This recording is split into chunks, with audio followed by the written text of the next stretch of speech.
Jutaan bahkan miliaran produk di sekitar kita menggunakan hasil tambang mineral dan batu bara. Sebelumnya, pertambangan mineral dan batu bara diatur dengan Undang-Undang Nomor 4 Tahun 2009. Namun, untuk mengatasi tantangan dan menyelesaikan berbagai permasalahan dari sektor pertambangan selama 11 tahun terakhir, undang-undang tersebut harus direvisi.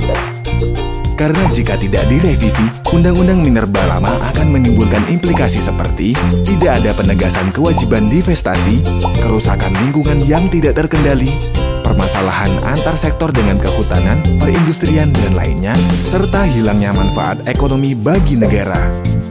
Revisi Undang-Undang Minerba diwujudkan dengan Undang-Undang Minerba Nomor 3 Tahun 2020. Undang-Undang Nomor 3 Tahun 2020 terdiri atas 4 klaster. Perbaikan tata kelola pertambangan nasional, keberpihakan pada kepentingan nasional, kepastian hukum dan kemudahan berinvestasi, dan pengelolaan lingkungan hidup. Dalam klaster pertama, dikenalkan konsep wilayah hukum pertambangan, yakni wilayah untuk penyelidikan dan penelitian guna menemukan potensi mineral dan batu bara. Perizinan untuk penambangan batuan kini jauh lebih mudah dan sederhana, serta adanya rencana pengelolaan mineral dan batu bara nasional. Dalam klaster kedua, ditegaskan kewajiban divestasi saham sebesar 51%. Peran BUMN diperkuat dengan pemberian 6 prioritas. Produksi, penjualan, dan harga mineral dan batu bara ditetapkan oleh pemerintah pusat, sejalan dengan Pasal 33 Undang-Undang Dasar 1945. Pendapatan daerah secara umum tidak berubah karena Undang-Undang Nomor 4 Tahun 2009 sudah mengatur pendapatan daerah sebesar 6%. Yang berubah adalah pendapatan pemerintah provinsi yang menjadi 1,5% dan pendapatan pemerintah kota dan pemerintah kabupaten sekitar yang menjadi 2%. Dalam klaster ketiga, Undang-Undang Minerba mengatur tentang kepastian hukum dan kemudahan berinvestasi, antara lain perpanjangan KK PKP 2B menjadi IUPK yang tidak otomatis dengan 4 pertimbangan.